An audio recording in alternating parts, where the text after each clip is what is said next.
Praise the Lord everyone. Good morning. Today Jesus Army Fellowship Word of God. 1 Corinthians 16:13 விழித்திருங்கள், விசுவாசத்திலே நிலைத்திருங்கள், புருஷராய் இருங்கள், திடன் கொள்ளுங்கள்.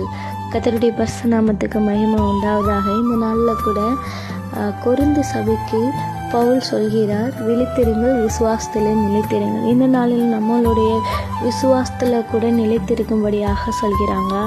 நம்ம விசுவாசத்தில் உறுதியாக நிலைத்திருக்க வேண்டும். ஏன்னா கெர்ச்சிக்கிற சிங்கம் போல எவனை விழுங்கலாமோ என்று வகை தேடி சுற்றித் திரிகிற பிசாசானவனுக்கு எதிர்த்து நிற்பதற்கு இந்த வசனம் உதவியாக இருக்கிறது.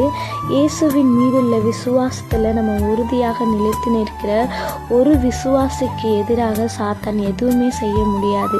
அதனால ஆண்டவர் சொல்கிறார், பவுல் சொல்கிறார், ஆண்டவர் பவுல் மூலியமாக சொல்கிறார் கொரிந்து சபைக்கு, நீங்கள் குழந்தைகளைப் போல இராமல் தேறினவர்களாய் சிந்தித்து செயல்படும்படி பவுல் கொரிந்து சபைகளுக்கு விசுவாசிகளுக்கு எச்சரித்து சொன்னார்.